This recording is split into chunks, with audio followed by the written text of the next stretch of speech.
Bueno, buenas tardes.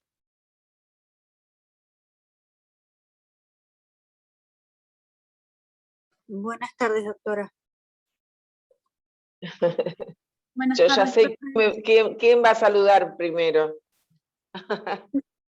Buenas tardes.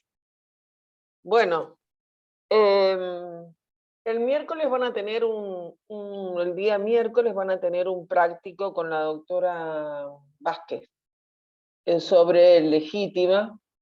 Le vamos a solicitar que concurran, por supuesto, a la clase, que la aprovechen, porque el práctico lo que tiene es esta cosa de la apertura, ¿no? Que a uno le permite identificar lo que escucha, lo que a lo mejor está leyendo, a partir de tener que resolverlo uno. En realidad, siempre durante tantos años le he transmitido a los alumnas y alumnos que esta es una materia que tendríamos que poder estudiarla sobre expedientes. Es muy difícil eh, tener esta cuestión estrictamente teórica con algo tan práctico como es el proceso sucesorio y como es la sucesión, mejor dicho. El proceso es como una consecuencia de la apertura de la sucesión.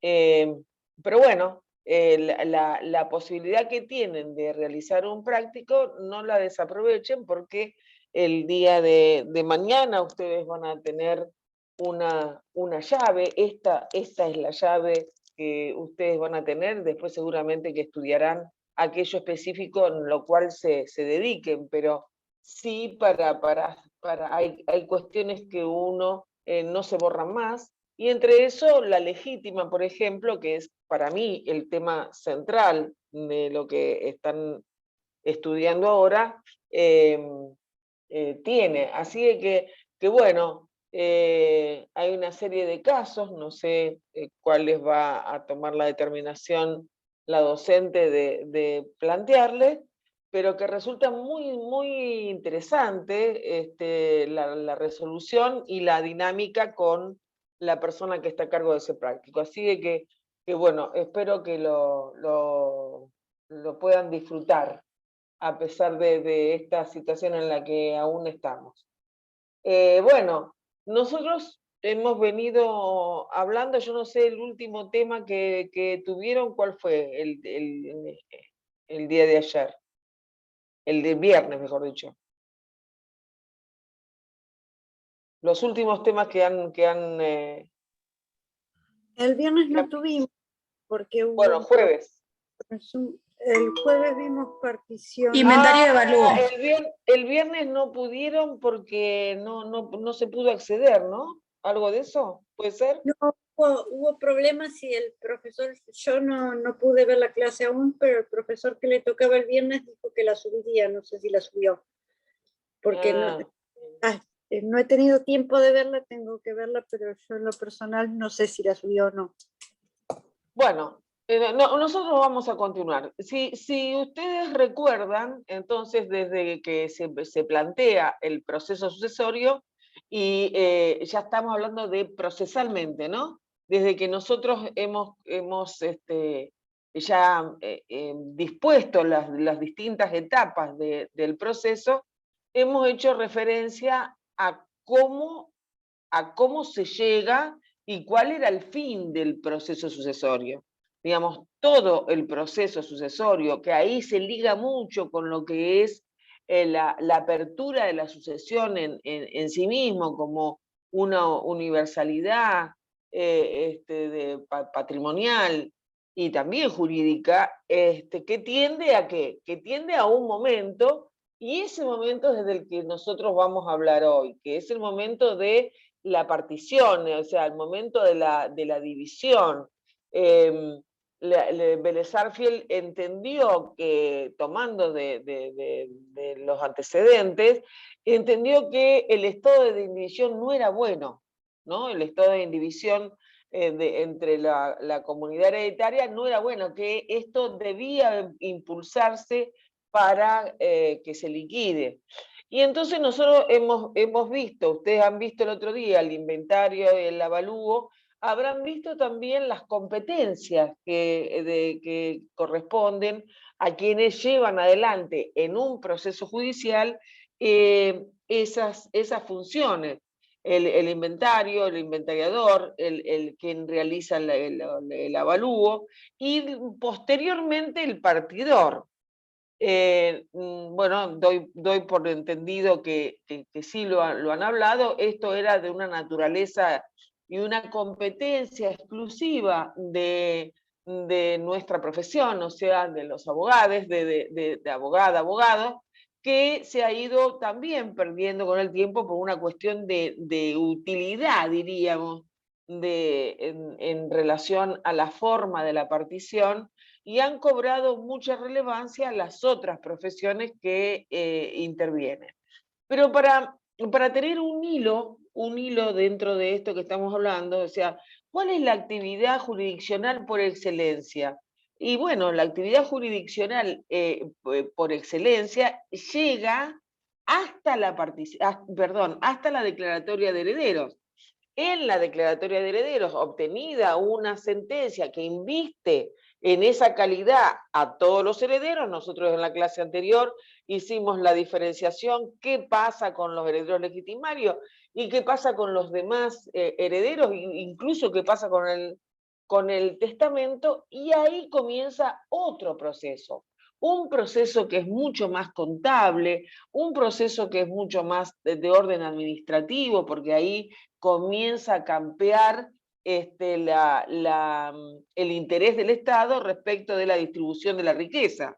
Y de hecho hay que pagar tributo por esto, y por eso este es el momento en que hay que pagar la tasa de justicia, en que se carga el impuesto por los bienes existentes, los bienes muebles existentes dentro del sucesorio, que se debe de producir la regulación de los honorarios profesionales, y con eso después se ordena la inscripción en el registro en los distintos registros, en el registro de la propiedad inmueble, en las anotaciones específicas que tiene el registro para inscribir las distintas hijuelas, que es lo que justamente nosotros vamos a ver ahora, que es algo muy accesible, muy fácil y muy importante, que es la partición hereditaria. Es decir,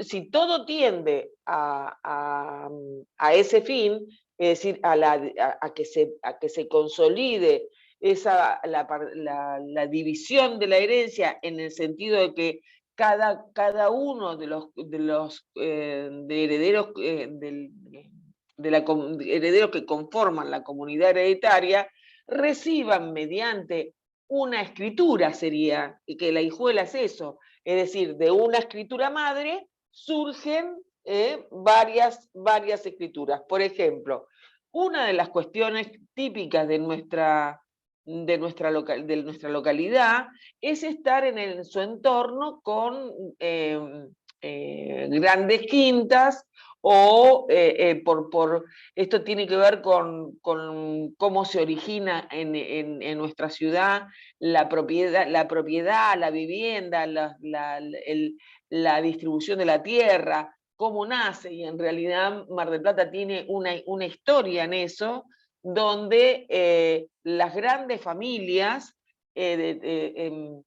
tenían no solamente una casa de veraneo, sino que lo que tenían eran fundos, tierra, ¿no? Que de algunas familias muy características, que luego fueron dividiéndose. Esos campos de Martínez de Oz, de Peralta Ramos, de Pueyrredón, digamos, por tener los apellidos de clase, ¿no?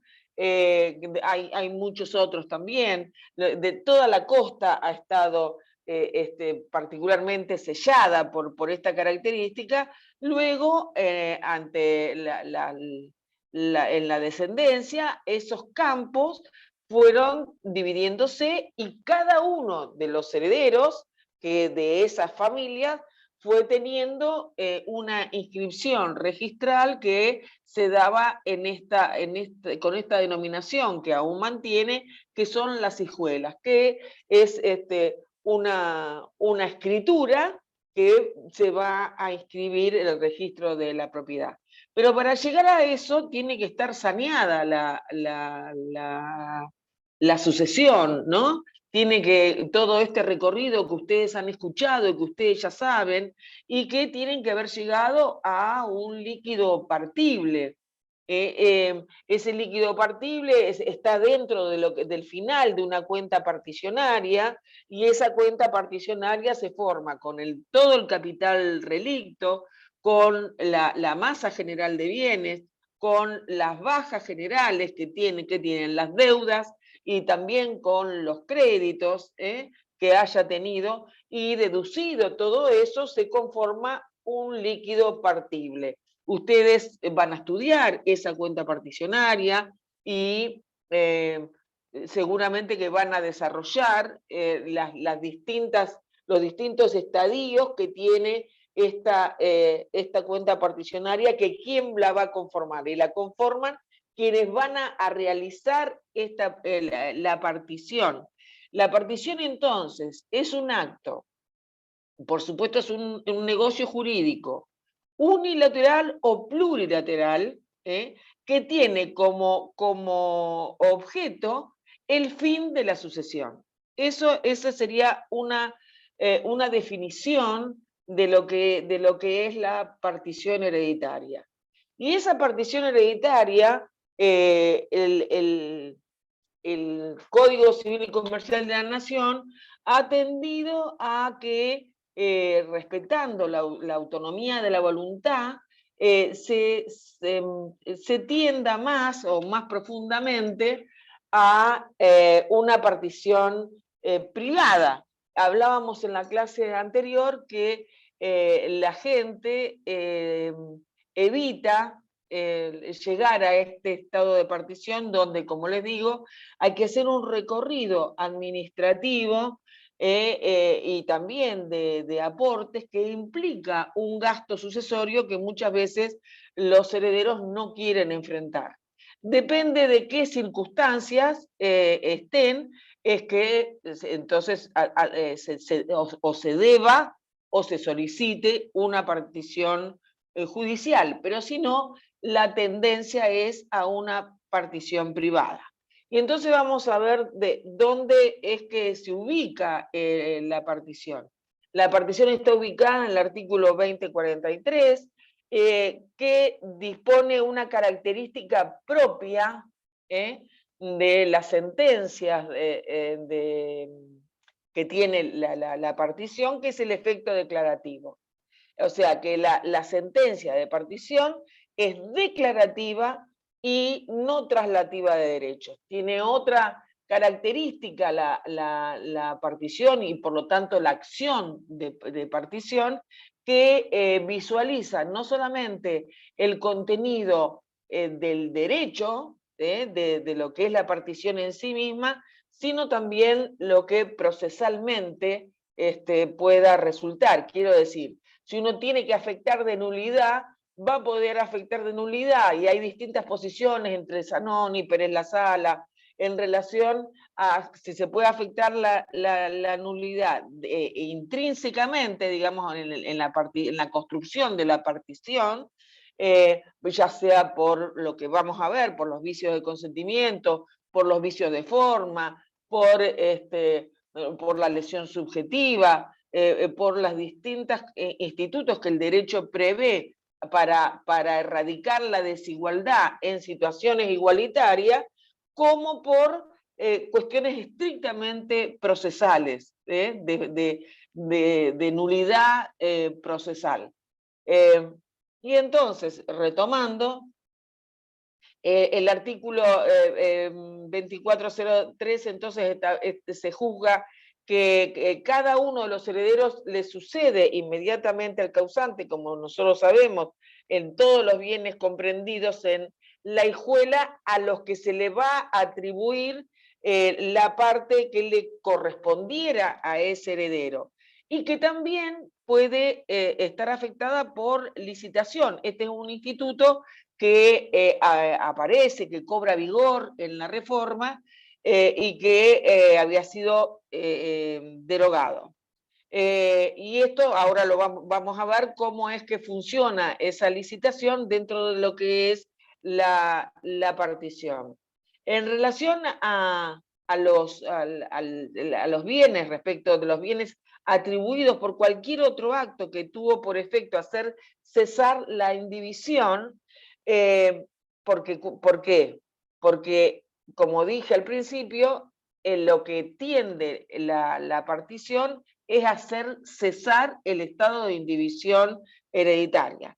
Entonces, eso se puede dar total o parcialmente. Como dijimos en la clase anterior también, es probable que los herederos no tengan la intención de liquidar todos los bienes y algunos los mantengan dentro de un estado de indivisión y en otros se impulse la partición. Entonces, también puede ser que se deba, y ahí estamos hablando de una partición judicial, tener que liquidar todos los bienes.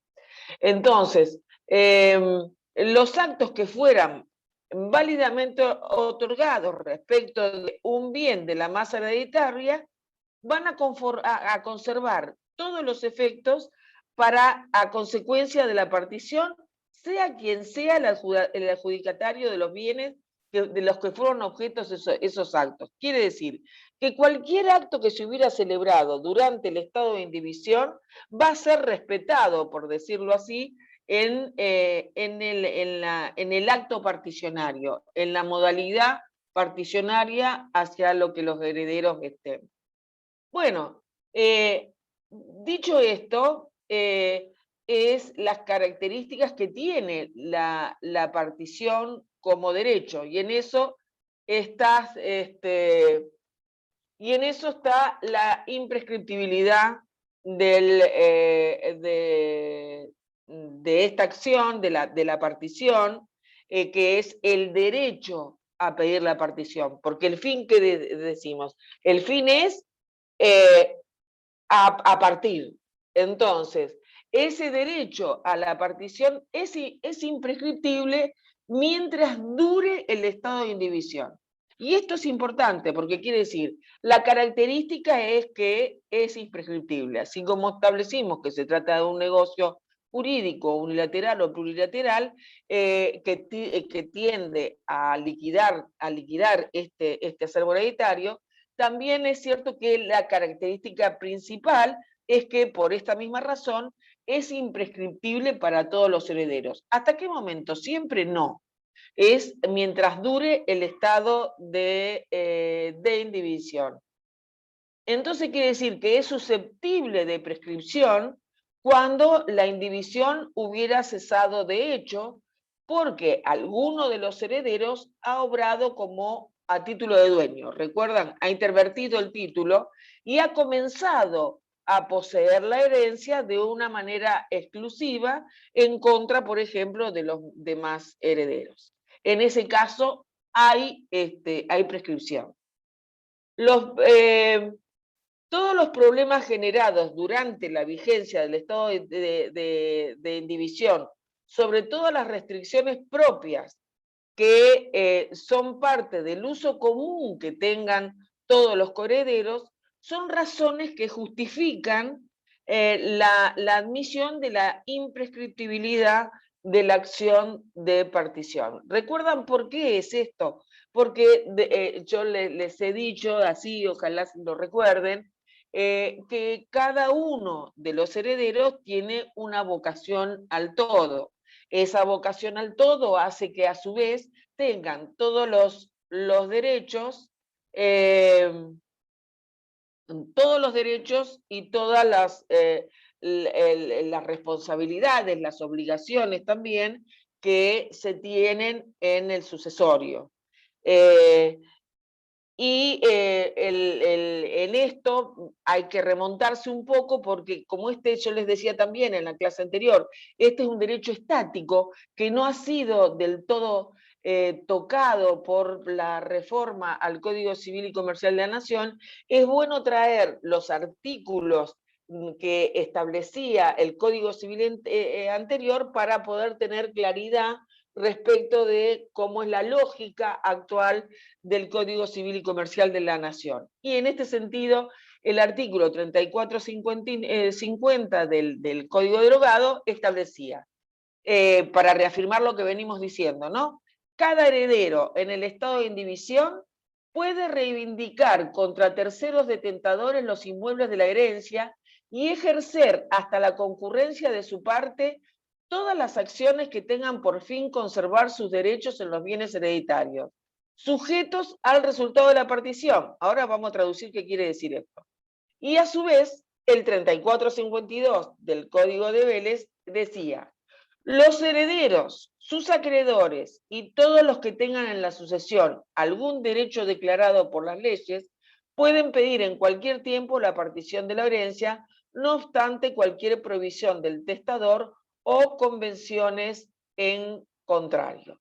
Quiere decir que lo que estaba reafirmando estos dos artículos es lo que venimos diciendo en cuanto a esta vocación al todo, hasta este derecho, a estos deberes y derechos que le otorga la sucesión a partir de la transmisión y que hace que, por un lado, el comportamiento de los herederos sea a título de dueño y por otro lado oponga mediante las acciones que haya ejercido contra, contra terceros ajenos a la sucesión o que se respeten, por decirlo así, todas las acciones que hubieran tenido como fin conservar sus derechos dentro de los bienes hereditarios.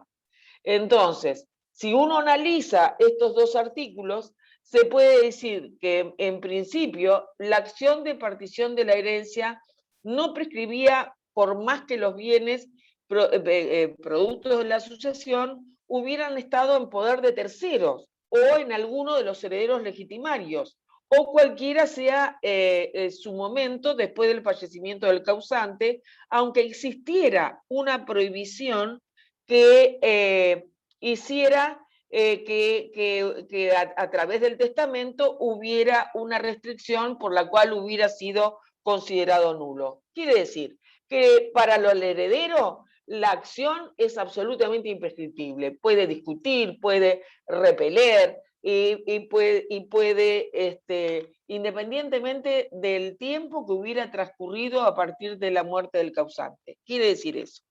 La acción entonces de petición de herencia, volvemos a remarcar, es imprescriptible porque ¿a qué momento? Al momento siempre del estado de indivisión. Y entonces, ¿a partir de cuándo corre la prescripción de la que estábamos hablando? Si nosotros nos ponemos en el Código de Vélez, la prescripción es a los 20 años. Y si nosotros estamos ahora, de acuerdo a la modificación que ha tenido el Código Civil y Comercial de la Nación en relación a la prescripción adquisitiva, será de los 10 años. En el Código de Vélez establecía que cuando la posesión de que habla el artículo anterior ha sido solo de una parte alícuota de la herencia, o que fuera sobre objetos individuales, la acción de partición se prescribía por 20 años respecto de esa parte o con esos objetos, existiendo este plazo frente al carácter de estos bienes. ¿Qué vino a decir entonces el Código Civil y Comercial de la Nación? Que, como les decía, no ha innovado respecto de muchos de los artículos que establece las sucesiones, más allá de la modificación en legítima, en aceptación de la herencia, que ustedes han visto. Y entonces el 2368 dice en su primera parte que la acción de partición de la herencia es imprescriptible mientras continúe la indivisión. Hasta aquí es exactamente lo mismo. Entonces quiere decir que mientras continúe la acción de división, la acción de partición será imprescriptible. Acá hay una discusión doctrinaria entre los autores, pero este es lo que la jurisprudencia y la doctrina ha sostenido. El derecho para dividir renace en cada momento en que continúa la comunidad. Y esto se debe al principio general en cuanto a que la sucesión se divide por especie en principio, más allá de las excepciones, y que su fin es la liquidación total del capital del relicto. En la segunda parte de este mismo artículo, del 2368, dice lo que ya les dije, lo que veníamos diciendo con anterioridad, que hay prescripción adquisitiva larga de los bienes individuales si la indivisión ha cesado de hecho porque alguno de los herederos ha empezado a poseer o a intervertir el título, poseyéndolos como único propietario por todo el lapso que establece la ley. Bien, esto no es tan fácil tampoco, que quiere decir que cualquiera va a oponer que ha transcurrido el tiempo, porque hay obligaciones, lo que yo le decía en la clase anterior. Hay personas que se creen que porque pagan los impuestos y son siendo herederos, con eso está saldado y tienen un derecho mayor o un derecho privilegiado respecto de los demás coherederos, sin tener en cuenta que las obligaciones son comunes, que los gastos de conservación también son comunes y que cuando no alcanza con los bienes se paga a prorrata con los propios herederos. Entonces, ya en la partición misma, ¿quiénes son las personas que pueden pedir la partición y cómo se solicita? ¿Quiénes serían los legitimados para pedir la partición? Si nosotros estuviéramos en una clase, ustedes me dirían seguramente que los primeros legitimados son los herederos, ¿no? Son aquellos que han sido investidos mediante la declaratoria de herederos, ya sabemos la salvedad de los legitimarios, y por la cual entonces serían los primeros que están legitimados para llevar a cabo el acto particionario. También están legitimados aquellos que tengan un interés específico ante la inacción o por algún interés en que quede clara la partición respecto de los herederos entre sí por su distinta calidad. Y para esto también hay que mencionar al 2364, que dice que pueden pedir la partición los copropietarios de la masa indivisa, o sea, los herederos, y los cesionarios de sus derechos. O sea, el cesionario, que sabemos que tiene toda la legitimación que igual que el heredero, salvo la condición de salvo la calidad de ser heredero. Por lo tanto, entonces, ¿quiénes pueden pedir la acción? La pueden pedir los herederos, la pueden pedir los cesionarios, pero también lo pueden hacer por vía de subrogación los acreedores, al ver la inacción del interés primero por parte de los herederos o del cesionario incluso, pueden solicitarlo los acreedores y los beneficiarios de los legados o de los cargos que pesaran sobre un heredero. Es decir, si hay un legado con cargo y sobre el que pesa el cargo no lo ejecuta, quien tiene interés en el cumplimiento de ese cargo puede solicitar esta partición. En caso de muerte, otro supuesto, en caso de muerte de un heredero o cesión de sus derechos a varias personas, cualquiera de los herederos o cesionarios puede pedir la partición, pero si todos ellos lo hacen, van a tener que, lo que se llama en el procedimiento, unificar personería, es decir, van a tener que unificar su representación, pero sí pueden estar legitimados para pedir la partición. Entonces, volviendo, en relación al artículo 2364, se tienen que considerar estos legitimados. Recuérdenlos, herederos, cesionarios, acreedores de los herederos, los beneficiarios delegados o de los cargos que pesen sobre un heredero, y el heredero del heredero o del cesionario. Esto recuérdenlo. Vamos a ir a los herederos. A los primeros que se les va a otorgar la acción de partición es al heredero que actúa en nombre propio, porque ellos son o ellas son las principales interesados. Y entonces hay una cuestión que hay que tener en cuenta, que es la situación del heredero instituido bajo una condición suspensiva, si es que tiene que estar cumplida la condición o no para esta legitimación. Y entonces la respuesta la da el mismo código en el artículo 2366, cuando dice que los herederos condicionales instituidos bajo una condición suspensiva no pueden pedir la partición mientras la condición no está cumplida, pero sí pueden pedir los coherederos asegurando el derecho de los herederos condicionales. Es decir, no tiene una legitimación propia, pero sí lo puede hacer el propio, los otros herederos pueden asegurar el derecho de los herederos condicionales. Los cesionarios, por otra parte, pueden pedir en todos los casos la partición. ¿Por qué? ¿Cuál es el motivo? Porque desde qué momento a qué momento es que lo pueden solicitar. Y justamente, ¿no?, es en todo el trayecto sucesorio en que está acreditada la cesión y hasta el momento justamente de la partición. Entonces, el cesionario es el que puede pedir en todos casos la partición cuando esa cesión es total, porque también puede uno ceder un derecho o una obligación sucesoria de manera parcial, pero la exigencia es que tenga casi, no quiero decir la palabra calidad, pero que tenga todas las prerrogativas del heredero o heredera.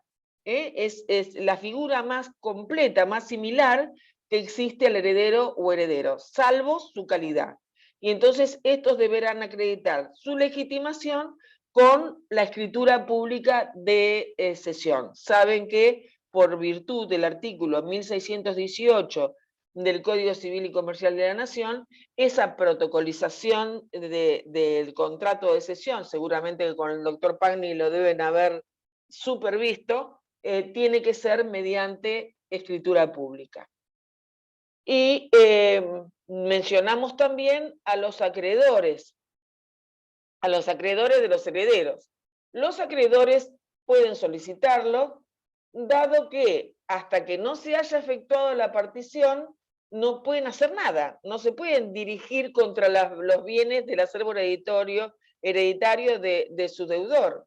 Entonces, ¿cuál es la legitimación para poder hacerlo? Tienen que iniciar una acción subrogatoria de acuerdo a lo que establece el artículo 739 del Código Civil y Comercial de la Nación, y acreditar la negligencia por parte del heredero y asumir su lugar, y también acreditar o establecer al menos las desventajas que le producen la negligencia por parte del heredero, las dilaciones excesivas dentro de este proceso. Estamos hablando de dinero, estamos hablando acá de una cuestión estrictamente económica, por lo tanto, los acreedores ni un legatario tiene por qué, va a tener la paciencia, digamos, de dejar que el tiempo transcurra y con eso también transcurre el tiempo de su derecho. La acción de subrogación en relación a los acreedores se tramita por vía de un proceso sumarísimo y está dentro del proceso sucesorio, a diferencia de lo que puede pasar con los otros procesos donde hay incidencia, como la nulidad, los pedidos de nulidad, los pedidos de la exclusión hereditaria, que se hacen, la propia colación, que se hacen como incidencias como ramas que están unidas a ese tronco, a esa línea larga que parte desde el fallecimiento y desde la acreditación del fallecimiento en el proceso sucesorio hasta el último de los actos, que es la inscripción en el registro con la adjudicación. Entonces, en este proceso judicial que tiene todos estos vericuetos en relación a la eventualidad de una acción de subrogación, todas las partes que promuevan una acción corren con el principio de acumulación para no entorpecer. Por eso se tiende a la unificación de la personería y a la acumulación de las incidencias para favorecer el desenvolvimiento sucesorio. Y para que de esta manera se instruya, se aporten y se valoren las pruebas que más tarde se van a ejecutar en una sentencia que, atento al carácter sumarísimo que tiene la acción, se va a dictar de manera muy rápida. En cuanto a los legados, a los beneficiarios de legados o los cargos que pesan sobre un heredero, la verdad que esto no se da mucho en la vida real, salvo en aquellas sucesiones de mucho patrimonio, donde en general hay testamento, pero no es lo corriente, ¿no? Lo que la profesión va. Ojalá que a ustedes les toquen sucesiones de muchísimos bienes y muchísimo dinero, pero esto no es lo que abunda, digamos, en la profesión. Pero para el caso de que existan legados, estos legados, como saben ya ustedes a esta altura, pesan sobre la masa indivisa. ¿Qué es lo que no podría ser un legado? Acuérdense cómo se conforma la masa colacionable y cómo se conforma la legítima global. Se conforma con todos los bienes, y cuando los bienes no alcancen para poder, una vez que está establecida la cuota legítima, que por otra parte responde a la porción legítima, entonces si ahí faltara, va a haber una acción de reducción si esos legados no son proporcionales a la disponibilidad, a la porción disponible, o en su caso a esta suerte de mejora que el código otorga al causante. Pero ¿sobre qué pesa? ¿Sobre qué juega? Y sobre todos los bienes que tenga la sucesión, o sea, sobre la masa indivisa. Y en aquellos casos en los que existen cargos, es decir, hay que cumplir con un cargo que tiene un legado. Yo te doy esto, pero vos tenés que ejecutar aquello. Y esto está a cargo del heredero. Entonces, cuando el cargo pesa sobre alguno de los herederos y su cumplimiento está vinculado con la partición, el beneficiario de ese cargo tiene derecho a pedirla. Y en ese caso, el beneficiario del cargo es un acreedor del heredero. Es decir, bueno, cumplí con lo que se estableció, que es en mi beneficio, y desde esa manera ocupa un lugar que ocuparía un acreedor. Entonces, ¿qué quiere decir?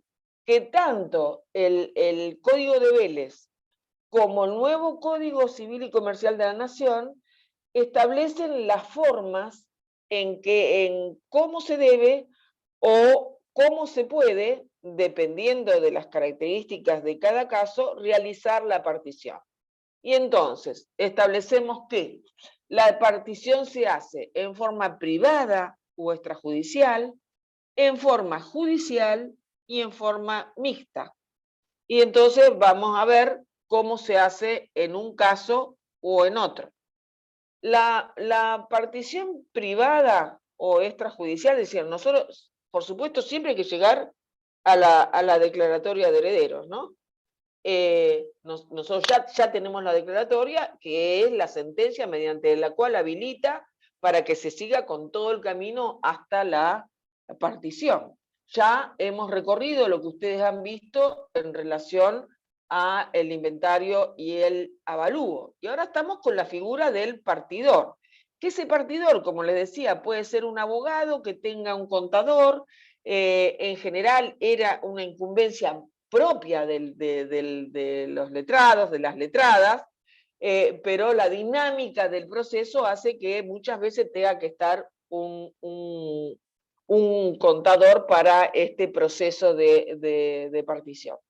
Y entonces, ¿cuál es la exigencia que establecía el Código de Vélez, el famoso artículo 3462 del Código de Vélez, que decía que si todos los herederos están presentes y son capaces, la partición se puede hacer en la forma y por el acto que por unanimidad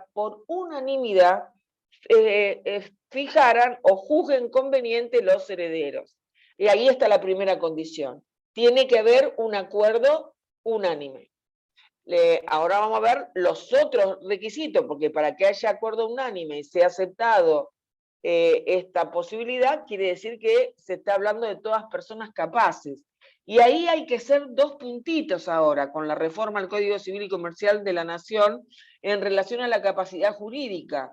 Puede ser una persona con una situación, condición o posición de discapacidad que también esté dentro de esta partición privada o extrajudicial, si es que la sentencia de determinación de la capacidad jurídica no dejó establecido que no puede ni aceptar herencia, ni renunciar a ellas, ni estar en el acuerdo particionario, o tener una partición privada en la sucesión en la cual es heredero. También la sentencia de determinación de capacidad jurídica podría establecer que esa persona que es una persona con discapacidad, lo que requiere es de un ajuste razonable y de un apoyo, y entonces que no haya ningún impedimento para que pueda realizar conjuntamente con los demás coherederos una partición privada. ¿Qué quiere decir entonces? Que deberá estarse a este nuevo paradigma respecto de las personas con discapacidad, y que si hay un proceso de determinación de capacidad jurídica, quede específicamente establecido en la sentencia que el acto no es alcanzado por los apoyos, en un caso, o que ni siquiera lo menciona, y se entiende entonces que la persona lo puede cumplir. Tenemos un problema que ustedes van a tener, porque son los que van a continuar adelante con un paradigma distinto al que han aprendido, que es que esa restricción a ese acto se debe de entender como una toma de decisiones con apoyo. Entonces, la persona con discapacidad bien podría, bien puede, en un buen ajuste de convencionalidad, participar de una partición privada si la toma de decisión es con apoyo y en su caso hubiera también hasta una salvaguardia. Entonces, ¿cómo se hace?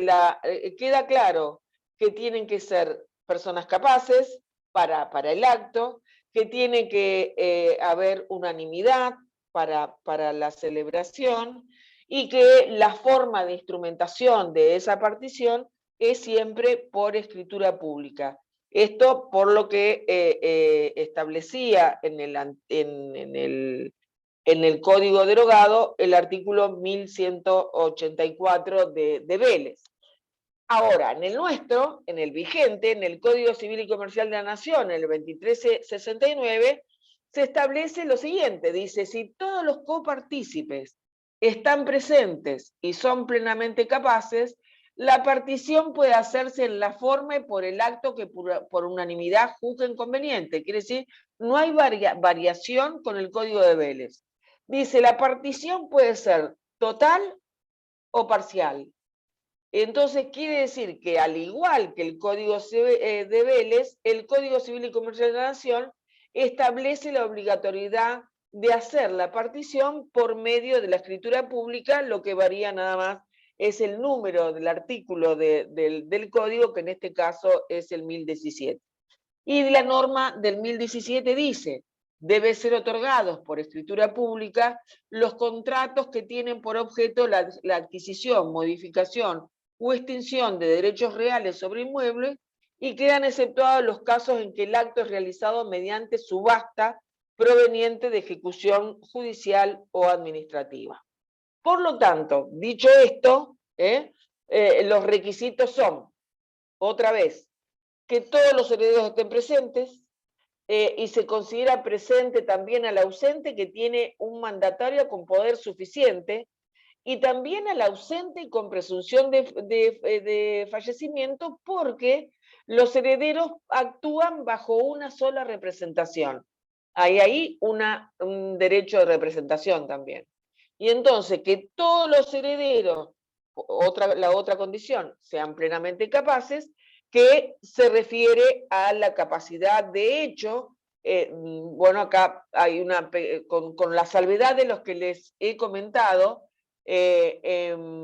porque no hice la excepcionalidad, la excepción de los incapaces, que sería el artículo 32 infine de nuestro Código Civil y Comercial, que establece que cuando los apoyos no resulten suficientes, ni la persona puede comprender la situación, cuando no puede interactuar con el entorno y en los sistemas de apoyo han sido insuficientes, en nuestra legislación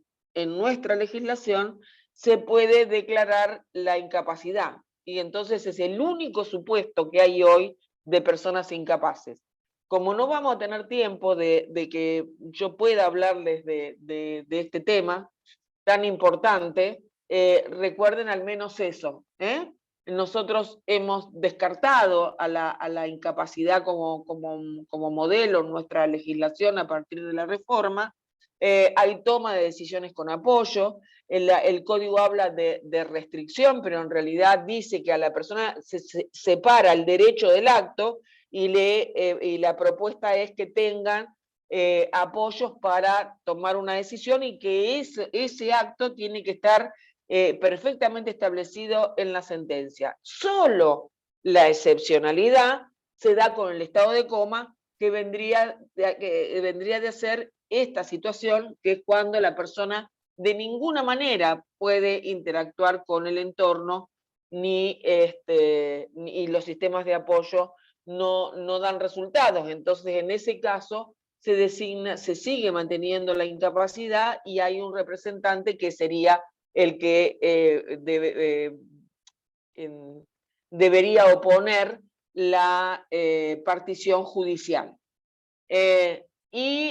Respecto de las personas de menores de edad, menores emancipados, se va a requerir el consentimiento del cónyuge mayor de edad o, en su caso, lo que sabemos de la autorización judicial cuando se trata por debajo de la edad legal.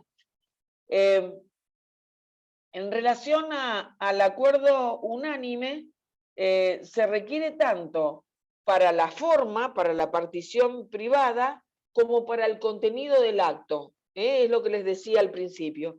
Hay tanto una cuestión de procedimiento como el propio contenido intrínseco de derecho, que representa el acto. Es decir, lo que tiene que haber es un acuerdo respecto de cómo se liquidan los bienes, ya sea en especie, que se repartan en especie, o vendiendo los bienes. Como dije con anterioridad y como establece el 1017, que también les hice mención, todos estos acuerdos deben de formularse mediante la escritura pública. Y los contratos que tienen por objeto cualquier adquisición, modificación o extinción de derecho hereditario tienen en este caso, para llegar a la partición, para la partición privada, que realizarse mediante la protocolización escritural. Es decir, que una vez que el juez dictó la declaratoria de herederos, la abogada o el abogado retira el expediente y concurre a un notario o una escribanía para realizar las escrituras de partición, y tiene que tener en cuenta todos los gastos de tributación que el sucesorio origina. Esto va a tener eficacia probatoria y da plena fe de su contenido. En realidad es como la partición deseada, podríamos decir, ¿no? En cuanto a, no solamente por el instrumento escritural, sino por la fe que otorga, y no hay posibilidad alguna o sea, está absolutamente consolidado ese acto escritural en fecha, lugar y con los hechos cumplidos. Esto lo tenemos dispuesto directamente en el Código de Procedimiento Civil y Comercial. Ahora, ¿cómo interviene la jueza o juez y la o el perito? El juez interviene, como les dije hoy, hasta la declaratoria. Esta declaratoria, salvo, ¿no?, la partición judicial. La declaratoria de herederos, esta declaratoria van a ir a realizar todos los trámites delante del escribano. Ahora, seguramente que van a requerir de un perito contador, que todas las operaciones de inventario y de avalúo se tienen que analizar a la luz de lo que establece el Código Civil y Comercial de la Nación en los artículos 2365 y 2372. Retomamos, vamos al 2365, a ver qué es lo que dispone. Y el 2365 dice que la partición puede ser solicitada en todo tiempo después de ser aprobado el inventario y el avalúo de los bienes. Entonces, ¿esto qué significa? Que tiene que haber una aprobación previa del inventario y del avalúo. ¿Y dónde lo vamos a encontrar esto? Y toda la modalidad del inventario y del avalúo lo vamos a encontrar en el Código de Procedimiento Civil y Comercial de la provincia de Buenos Aires, en su caso de cada jurisdicción, en el suyo o en el nacional.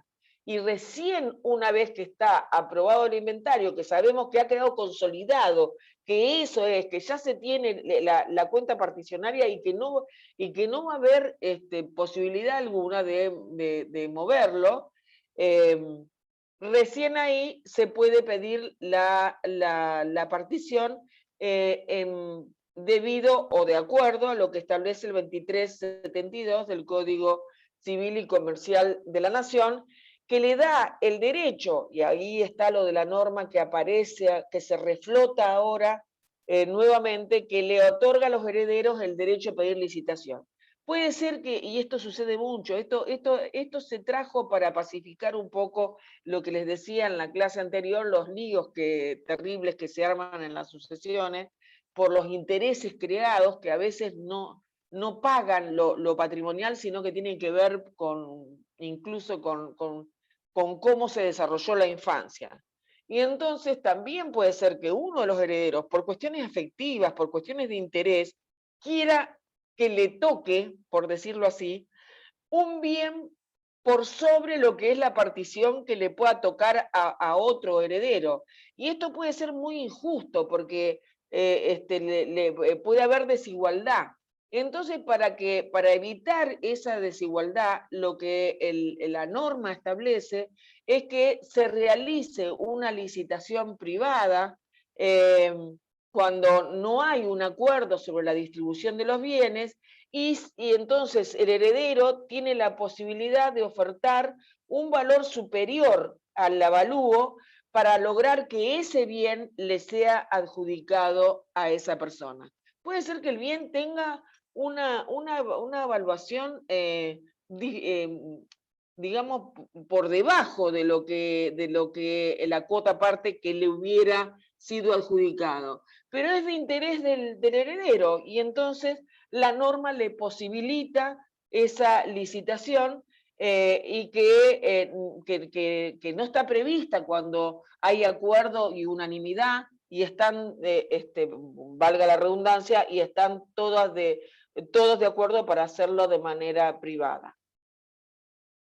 Otro supuesto, ¿qué pasa cuando hay dinero en efectivo, hay depósitos en instituciones financieras? Hay toda una historia con las cajas de seguridad que no viene al caso ahora que les cuente, pero que sucede. Depósitos en instituciones financieras, créditos,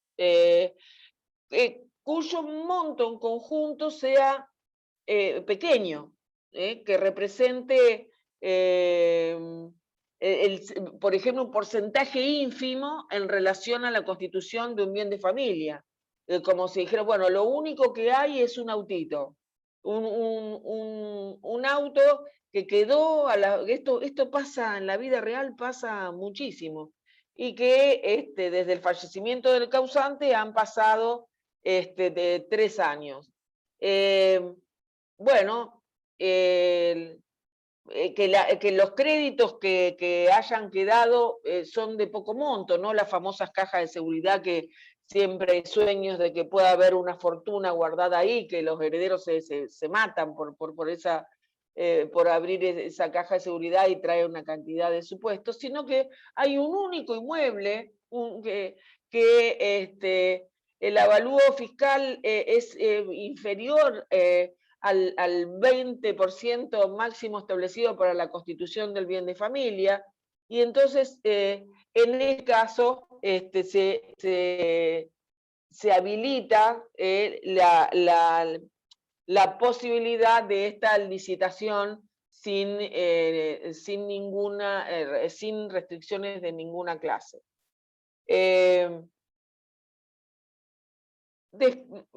O sea que, para tener claro, uno es por el interés propio que se pueda tener pagando mayor valor, y otra es una división de aquellos bienes que no vale la pena llevarlos a una situación de contradicción de derecho por lo que representan económicamente. Posteriormente está la partición mixta, que cuando se da la partición mixta, cuando es muy parecida a la privada, cuando los herederos son todos mayores, son capaces, pues, tienen la libre administración de sus bienes, pueden distribuir la herencia de la manera que unánimemente consideren más conveniente, y esta partición surge del acuerdo de todos los herederos, pero hay alguna cuestión ahí que está dando vuelta y que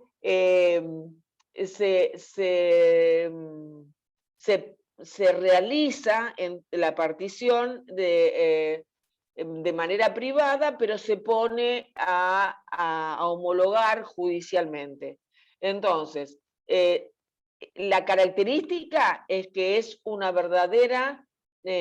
verdadero negocio jurídico, o sea que tiene naturaleza contractual, que constituye un negocio jurídico plurilateral, que va a poner fin a la comunidad hereditaria con la distribución de un activo neto hereditario y de la determinación de los bienes que a cada uno de los comuneros le fuera a corresponder y quienes han decidido de manera unánime, a través del acuerdo. Acá lo que importa es la voluntad, el acuerdo y la unanimidad. Entonces los requisitos para esta partición mixta, ¿cuál es? Que haya un acuerdo unánime, que sean mayores y capaces, que no haya ningún tercero reclamante, que no haya ni acreedores, ni de nadie que se pueda, ni legatarios, ni nadie que se pueda subrogar en un derecho o reclamar, para que no haya ninguna oposición respecto de esta partición. Y entonces acá lo único que resta es preparar un convenio de partición y lo presentan al juez para su homologación.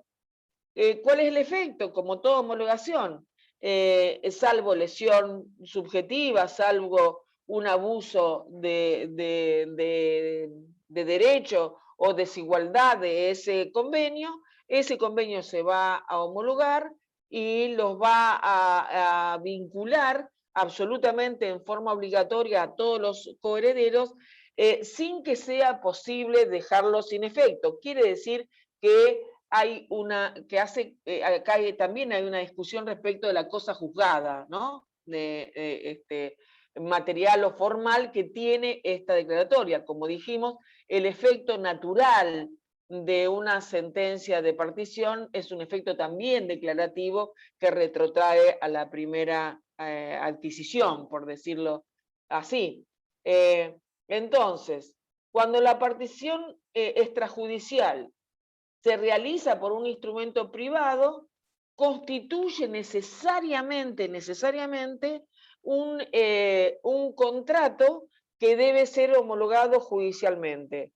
¿Por qué? Por la naturaleza que tiene el proceso sucesorio y porque esa presentación o homologación va a ser lo que va a perfeccionar el acto, y la incorporación al instrumento le otorga el carácter de instrumento público. Inmediatamente, como saben, que se integra un expediente judicial, lo va a transformar también en un instrumento público que le otorga un título suficiente para acreditar la titularidad de los bienes a cada uno de los herederos. Por la naturaleza contractual que tiene, una vez firmada la partición extrajudicial, estos no van a poder cuestionar lo que acordaron de manera individual. O sea, no se puede dejar de lado, eso es lo que quiero decir. Y solo les queda solicitar una partición judicial si hubiera alguna situación que amerite, ya sea por vicio de consentimiento o por alguna cuestión que haga a la rescisión o nulidad de esa partición, que en general están muy ligadas a la protección, es una de las acciones de protección de la legítima, que ya lo deben haber visto ustedes con el docente que les ha dado las acciones de protección a la legítima. Entonces, después de ser suscrita esa partición, los comuneros, los herederos, solo podrán pedir la anulación si hubiera si pudieran justificar que hubo una falsedad o una mala interpretación o un error, por eso decía lo del vicio de consentimiento, en relación al objeto, o que hubiera habido una presión o una coacción para arribar a ese acuerdo. Pero de lo contrario no pueden retractarse unilateralmente, ya que el consentimiento que se prestó, ese consentimiento es válido para todos los herederos, sea que esté o no homologado el convenio. El artículo 2369 dice que todos los herederos estén presentes, o sea, esta es la obligación. Que haya acuerdo unánime y que sean plenamente capaces. Entonces, este requisito del 2369 habilita a que la partición lo sea en un convenio privado y que posteriormente sea presentado a una homologación judicial por las razones que dije con anterioridad, que tienen que ver con la coexistencia y la consistencia de ser un instrumento público a partir de la agregación o la presentación a la homologación judicial. ¿Cómo se instrumenta esto para la homologación? La jurisprudencia ha aceptado los convenios de partición que incluyan, además de la distribución del capital relicto, del haber hereditario, hasta la parte ganancial del cónyuge supérstite, que como sabemos, si recordarán, el cónyuge que concurre retira su porción. Sin embargo, a veces las situaciones de interés de los herederos hacen que se pudiera incluir y sea receptado, no formalmente, no debiendo ser parte inicialmente de ese convenio de partición. Y hay un fallo que dice lo siguiente: recordemos que la donación solo puede hacerse por escritura pública. La jurisprudencia entiende que se está frente a un negocio mixto por el que se distribuyen derechos o bienes que exceden los bienes que componen el acervo hereditario, máximo cuando se produce a raíz de que los bienes del acervo pertenecen a la comunidad disuelta en virtud del fallecimiento de los esposos. Es decir, lo que se está privilegiando es que ese convenio privado se hace en la intimidad, se le otorga autonomía de la voluntad y lo que se coloca es al control jurisdiccional para otorgarle el robustecimiento de esa validez jurídica.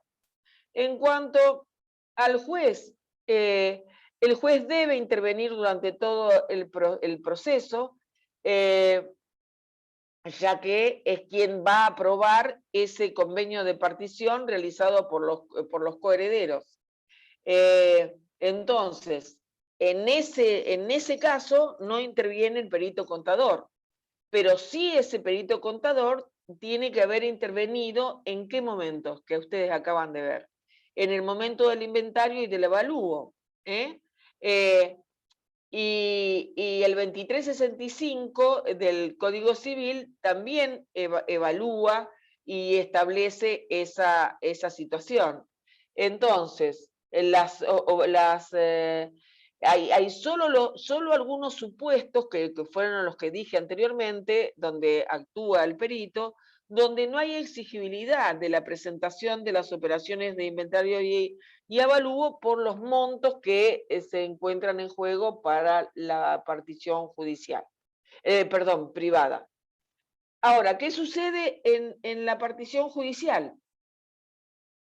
Acá sí va a intervenir los peritos que se designen en el proceso sucesorio y que apruebe el juez durante todo el proceso. Ustedes esto lo deben tener muy fresquito si lo han visto el día jueves. Entonces, acá también vamos a hacer una separación. Según Vélez, en el 3465, la partición judicial es obligatorio ¿en qué caso? Cuando hubiera menores, cuando, decía la norma, cuando hubiera incapaces o cuando no hubiera acuerdo entre los coherederos. O sea, cuando exista un interés legítimo en que se opongan a la realización en forma privada de la partición.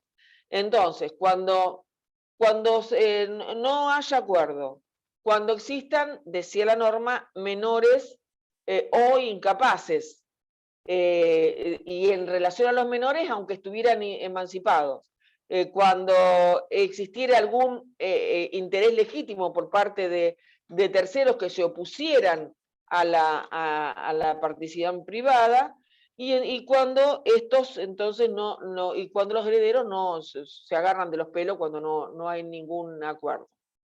Y entonces el 2371 recepta al Código de Vélez y establece que la partición debe ser judicial. Estén atentos a esto, cuándo los requisitos, cuándo deben ser judicial, cuándo es mixta, y cuándo es plenamente privada. Y entonces, les digo, es judicial cuando existan menores incapaces o menores aún cuando estén emancipados. La palabra incapaz a mí me resuena, pero así lo dice la norma, cuando no hubiera acuerdo, cuando hubiera un interés legítimo por parte de un tercero o cuando hubiera oposición.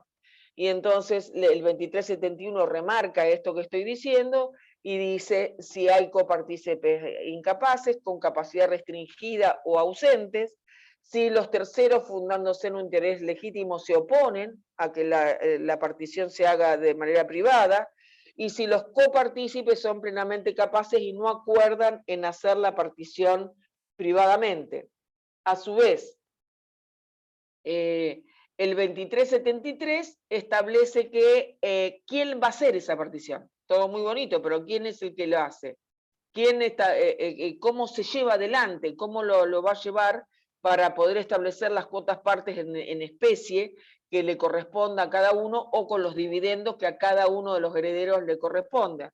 Y entonces se establece que la partición judicial se hará por un partidor o por varios que actúen conjuntamente, y agrega que a falta de acuerdo unánime de los coherederos para su designación, el nombramiento tiene que estar hecho por el juez. Cuando el perito es nombrado por el juez, tiene que regirse, ustedes saben, por si no me equivoco, el 354, ¿no? No recuerdo exactamente el número del Código de Procedimiento Civil y Comercial que rige la intervención de los peritos que deben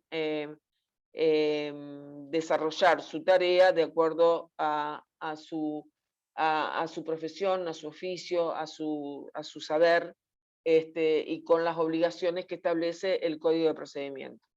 La partición judicial está definida tanto en el proceso sucesorio, en el procedimiento civil, y como en el Código Civil y Comercial de la Nación.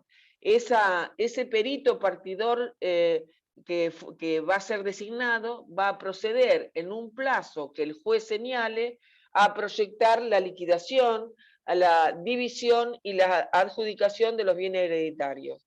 El perito, antes de proponer o de establecer la partición, tiene que escuchar el interés de los herederos a los fines de que si hay problemas de que yo quiero una cosa, yo quiero otra, de lo tortuoso que puede ser la adjudicación de bienes ante el reclamo de los coherederos, trabajar sobre esa adjudicación y conciliar a las partes. Esa es la función que tienen los peritos.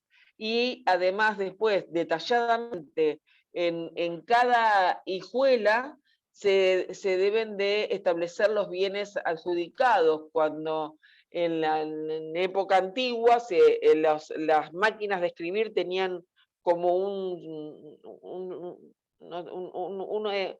tubo así largo donde se enrollaba para escribir en papel más duro, donde se hacían las hijuelas, se hacían en los estudios jurídicos y se presentaban ante el juez civil para ver si tenían algún defecto de forma o de fondo en lo que se había establecido, cuando se especificaba la nomenclatura catastral, la ubicación, la extensión, los linderos y todos los antecedentes de dominio de los inmuebles. Es exactamente como una escritura, pero se hace judicialmente. Y entonces, bueno, esto no, lo que nos queda para ver, porque esto después, ya una vez que está ordenada la adjudicación, salvo que hubiera habido alguna acción de nulidad o de rescisión de la partición, tiene que estar resuelta para al momento de la adjudicación. Ya después de ahí no hay nada que discutir. En relación a la preferencia, que también es una modificación que ha traído el Código Civil y Comercial de la Nación, es la atribución preferencial. El código anterior nada decía respecto de la preferencia. Nosotros ya hablamos de cierto privilegio que se da con la licitación. Pero esta es una reforma que trae el Código Civil y Comercial, donde el Código de Vélez nada dice, donde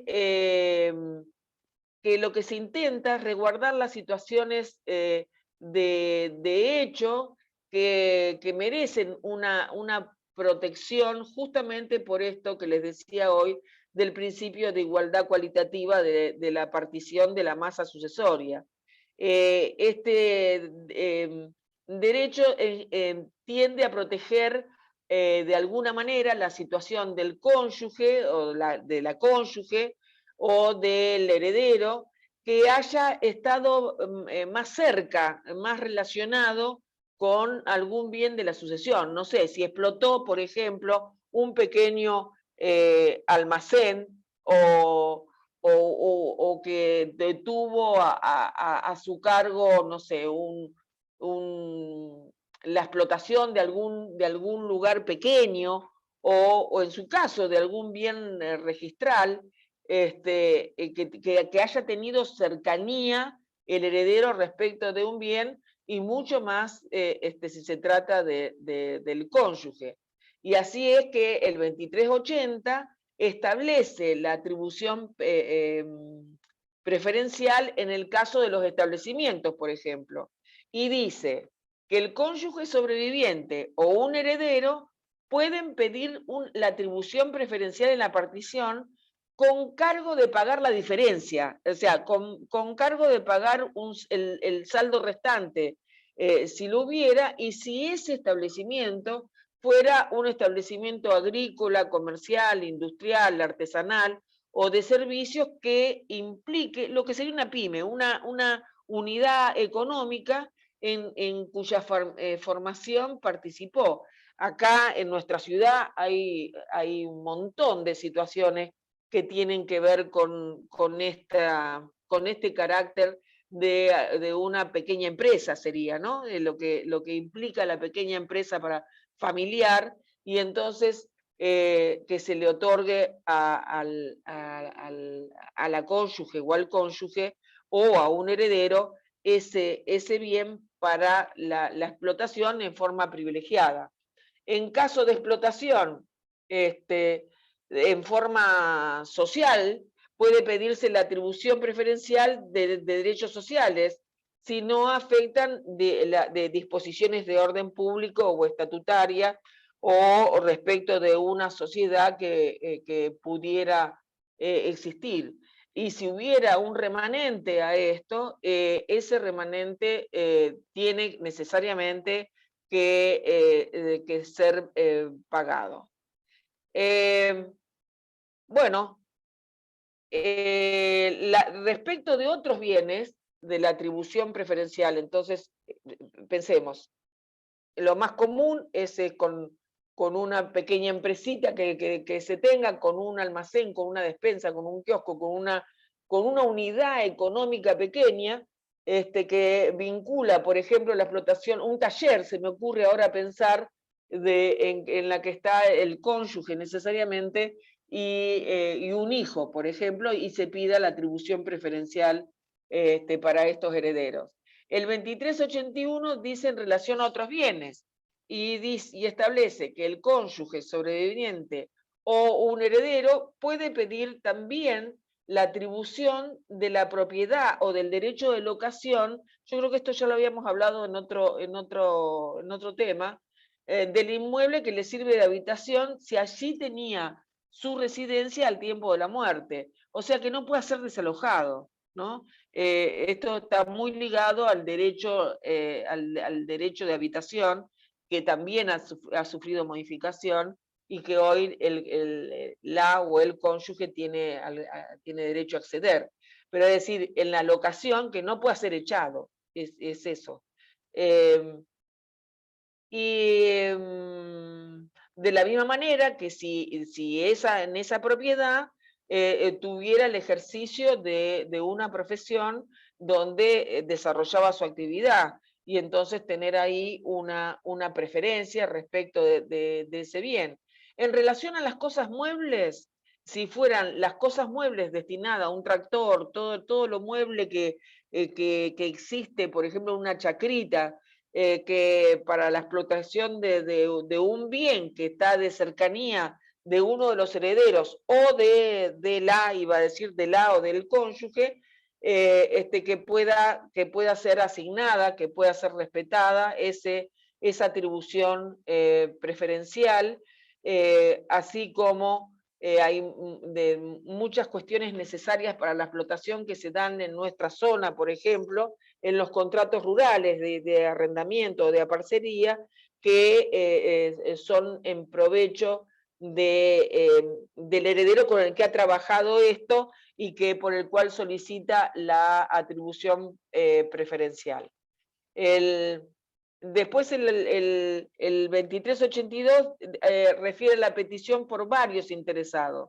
Si la atribución, dice el artículo preferencial, es solicitada por varios copartícipes que no acuerdan en cómo es la asignación, es el juez el que va a decidir cuál de esos postulantes tienen que continuar con la explotación, y la importancia, tiene que haber una prueba de la importancia que se le debe otorgar para que sea ese heredero o esa heredera por sobre los otros para continuar con el desarrollo de la actividad.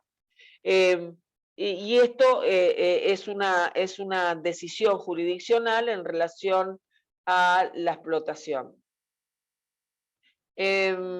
Respecto del carácter declarativo, nuevamente, otra vez, esto es muy importante, los efectos derivados del carácter declarativo de la partición. Recuerden el 2403 que les hice mención. Esto significa que se juzga que cada uno de los herederos sucede solo e inmediatamente de todos los objetos hereditarios que le han correspondido en la partición, sin que haya ningún derecho en lo que le corresponde a sus coherederos. Es decir, se privilegia el estado de cuota parte a cada uno de los miembros de esta comunidad hereditaria. O sea que una vez que la partición se consolida, esto es absolutamente en plenitud de los derechos que tenga ese heredero en relación a sin que pueda atacar, por decirlo así, los derechos que le corresponden a los otros coherederos. Y en este sentido, el 2403 dice que la partición es declarativa, recuérdenlo, declarativa y no traslativa de derechos. Se juzga que cada heredero ha sucedido solo e inmediatamente al causante en los bienes comprendidos en su hijuela y en los que se le han atribuido por licitación y que no tiene más derechos sobre los otros. Esto porque se van a encontrar en la vida profesional con que no es tan fácil que los herederos así lo entiendan. Y esto implica entonces que la validez de los actos realizados por uno de los coherederos antes de la partición va a estar sometido o subordinado al resultado de esa partición. Por ejemplo, si un heredero hipotecó antes de la partición, la hipoteca se va a extinguir en la medida en que ese bien le corresponda a otro coheredero en la partición. O sea, los embargos trabados por los acreedores de algún heredero sobre los bienes sucesorios van a caducar si los bienes embargados le corresponden a otro heredero en la partición. Y lindo tole tole entre el derecho del acreedor y el heredero al que no le correspondió el bien. Por eso que todas estas cuestiones tienen que estar saneadas al momento de la partición, porque si no se imaginan el escándalo que esto implica. Si el adjudicatario hubiera estado en posesión material de los bienes hereditarios, se entiende que ha tenido la posesión exclusiva del bien desde el momento de la muerte del causante. ¿Y esto por qué es importante? Y es importante por la prescripción adquisitiva, incluso por los términos. La partición está exenta de pago en este caso porque ya todo lo demás fue absolutamente pagado al momento de la partición misma para poder hacerlo. ¿Por qué responden los coherederos? Digamos, con la partición es el fin, ya no me debes nada, yo no te debo nada, ya está todo resuelto. Solo me quedo a cargo de lo que me es propio, pero sí va a responder por evicción, es decir, por vicios ocultos y por evicción se responde posteriormente a la partición. Y así el artículo 2204 establece que en caso de evicción de los bienes adjudicados o de sufrir el adjudicatario alguna turbación, como sabemos que es la evicción, del derecho al goce pacífico de ellos, o de las servidumbres. Me acuerdo un caso cuando empecé a trabajar en un estudio de la servidumbre de paso por esto mismo. Cada uno de los herederos responde por la correspondiente indemnización en proporción a la parte, como es con todo, ¿no? Cada uno soportando la parte que le corresponde y a aquel al que le tocara. Quiere decir que, recuérdenlo, se responde por evicción luego de la partición. Son las únicas dos efectos por los cuales se responde, por vicio oculto y por evicción, y ninguno de los coherederos puede discutir su responsabilidad en esto. En el 2407 se establece los defectos ocultos. Y dice que los coherederos, por los mismos argumentos que le acabo de decir, los coherederos se deben recíprocamente la garantía de los defectos ocultos de los bienes adjudicados.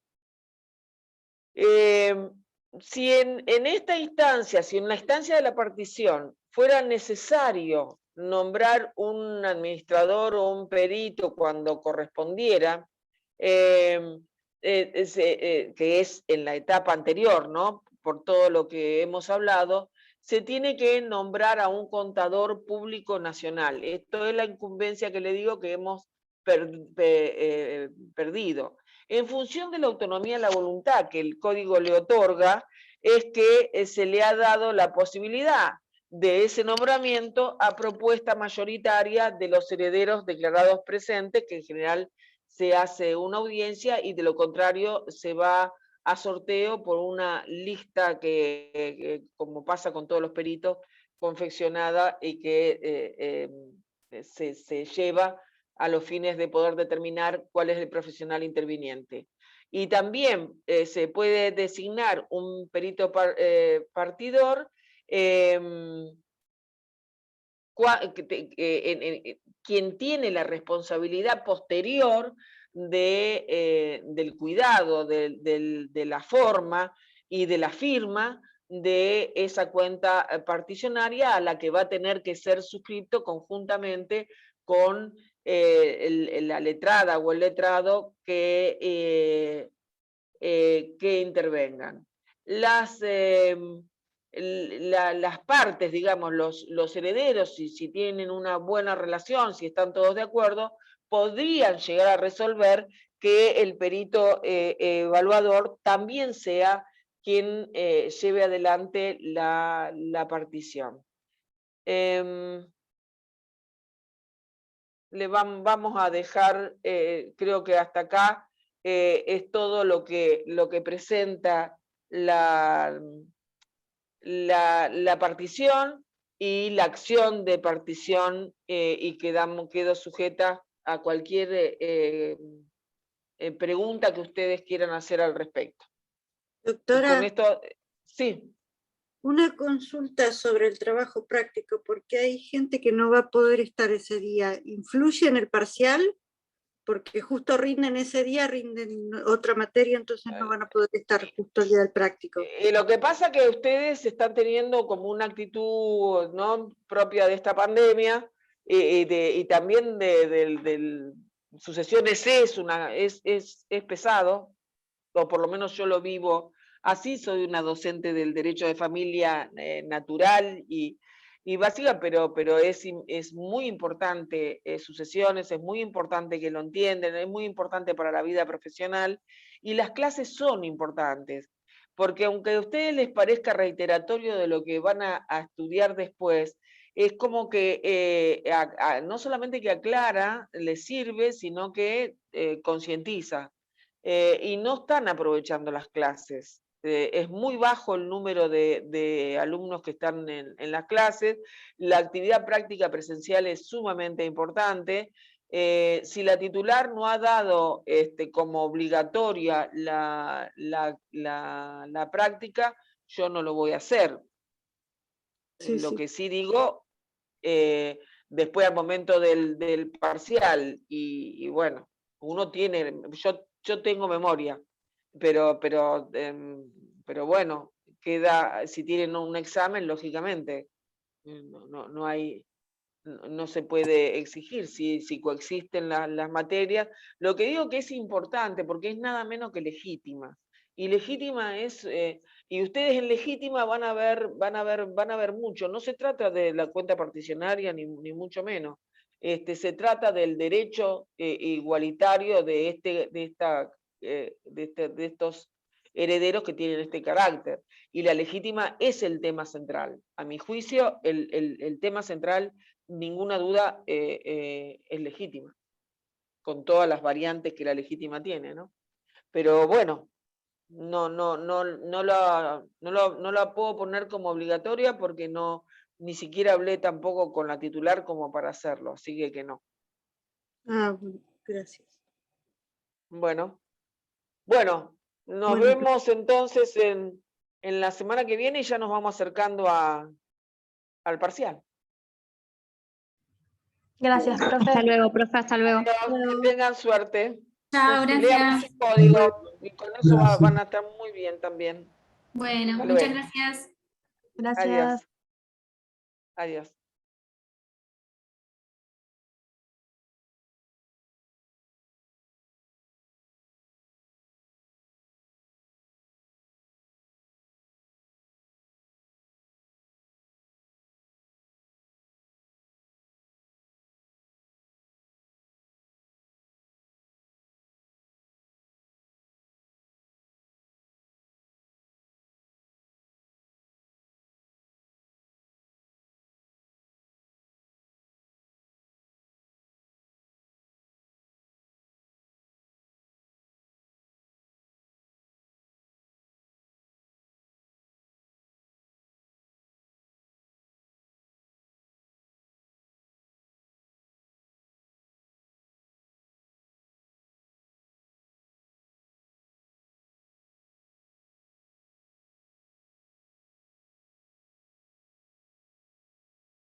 Qué desgraciadas que son.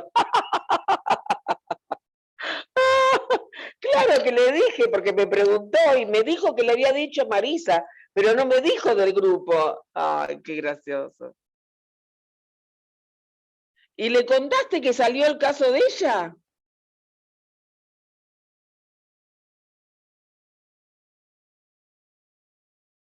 ¿Y cómo se lo defendimos en la corrección?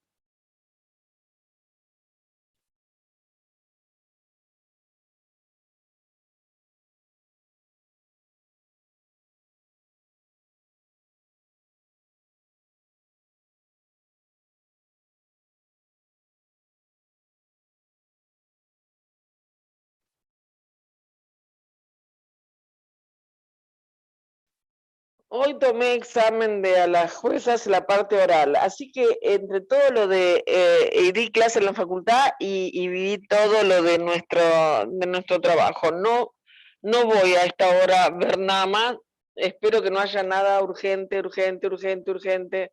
Lo voy a ver si tengo fuerza en un rato y si no, ya mañana a la mañana. Un abrazo.